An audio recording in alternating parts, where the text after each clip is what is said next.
കാരണം ഇന്ന് വരെ കേന്ദ്ര ടൂറിസത്തിൽ നിന്നോ കേന്ദ്ര ക്യാബിനറ്റിൽ നിന്നോ പുലിക്കളിക്ക് ഒരു തുക അനുവദിച്ചു വന്ന ചരിത്രം ഭൂമി മലയാളത്തിനുണ്ടായിട്ടില്ല.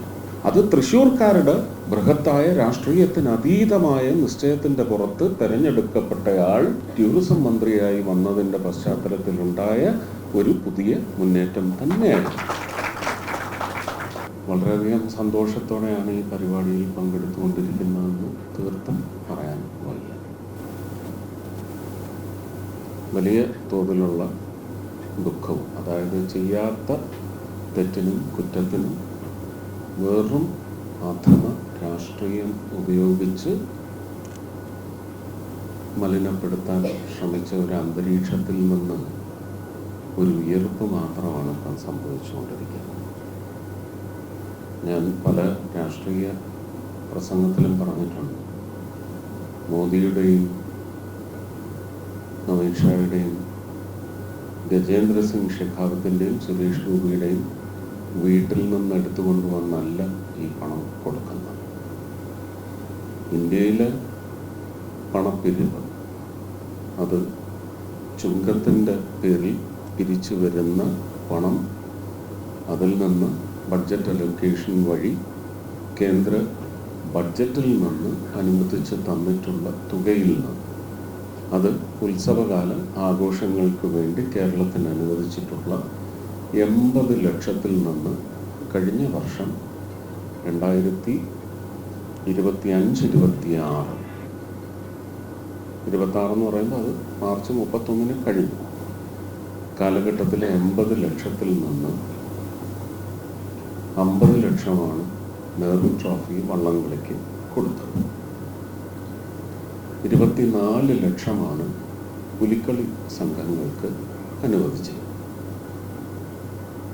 ഒരു 9 ലക്ഷം രൂപയുടെ അധികം ചെലവെന്ന് പറയുന്നത് സ്പെഷ്യൽ പെർമിഷൻ ക്യാബിനറ്റിൽ നിന്ന് സാധ്യമാക്കിക്കൊണ്ടാണ്.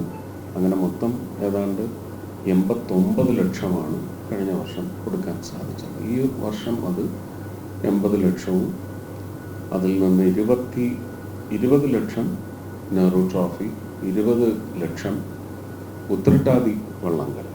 അതിൻ്റെ പാരമ്പര്യ സ്വഭാവം വളരെ കൾച്ചറലായിട്ടുള്ള ഒരു എലമെൻ്റ് ആയതുകൊണ്ട് അതുകൂടി ഇത്തവണ, കഴിഞ്ഞ തവണ സാധിച്ചില്ല, ഉൾപ്പെടുത്തിക്കൊണ്ട് 20 ലക്ഷം ആറന്മുള ഉത്രട്ടാതി വള്ളംകളിക്ക്, ഈ വർഷം പുലിക്കളി സംഘങ്ങൾക്ക് 25 ലക്ഷം രൂപയാണ് പ്രഖ്യാപിച്ചിട്ടുള്ളത്. കഴിഞ്ഞ തവണ വളരെ കൃത്യമായിട്ട് IAS-കാർക്ക് വായിച്ച് മനസ്സിലാക്കാൻ പാകത്തിൽ ഇതിൻ്റെ ഗൈഡ് ലൈൻസ്, സ്പോൺസർഷിപ്പാണോ ഫണ്ടാണോ, ഇതൊന്നും ഇങ്ങനെ വേർതിരിച്ച് പറഞ്ഞിട്ടില്ല. ഇത് ആത്യന്തികമായിട്ടൊരു സെൻട്രൽ സപ്പോർട്ട് ഫണ്ട് തന്നെയാണ്. അതിന് ചില പാരാഫർണേലിയ ഉണ്ട്, ഗൈഡ് ലൈൻസ് ഉണ്ട്. അത് പുലിക്കളി സംഘങ്ങൾ വായിച്ച് മനസ്സിലാക്കണം എന്ന് നമുക്ക് നിർബന്ധിക്കാനാകത്തില്ല. ഇത് DTPC-യിലേക്കാണ് കേരള സർക്കാരിൻ്റെ ടൂറിസം ഡിപ്പാർട്ട്മെൻറ്റ് വഴി വരുന്നത്.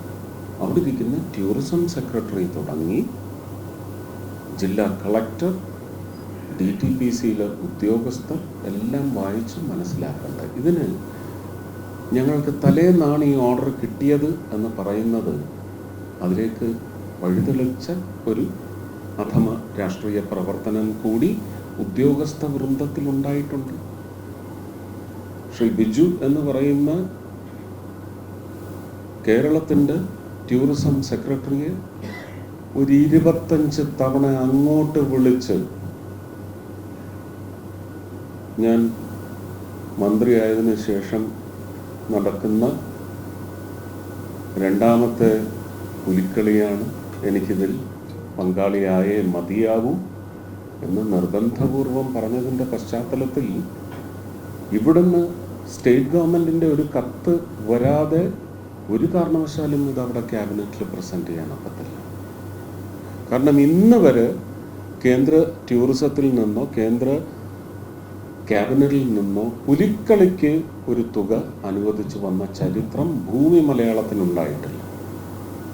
അത് തൃശ്ശൂർക്കാരുടെ ബൃഹത്തായ രാഷ്ട്രീയത്തിന് അതീതമായ നിശ്ചയത്തിൻ്റെ പുറത്ത് തെരഞ്ഞെടുക്കപ്പെട്ടയാൾ ടൂറിസം മന്ത്രിയായി വന്നതിൻ്റെ പശ്ചാത്തലത്തിലുണ്ടായ ഒരു പുതിയ മുന്നേറ്റം തന്നെയാണ്. ഇതിപ്പോൾ തുടങ്ങിയ പ്രണയമല്ല.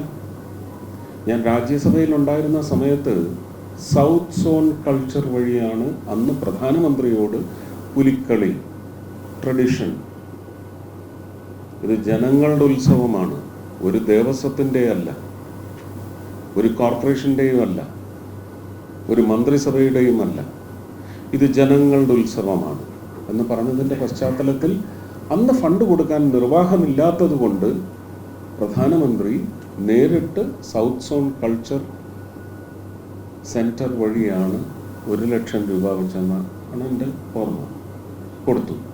ആ 1,00,000 രൂപ പോരാ എന്ന് നിശ്ചയിച്ച് 2-3 വർഷം ഞാൻ എൻ്റെ പോക്കറ്റിൽ നിന്നാണ് 50,000 രൂപ വെച്ച് ഓരോ ടീമിനും ഞാൻ കൊടുത്തത്.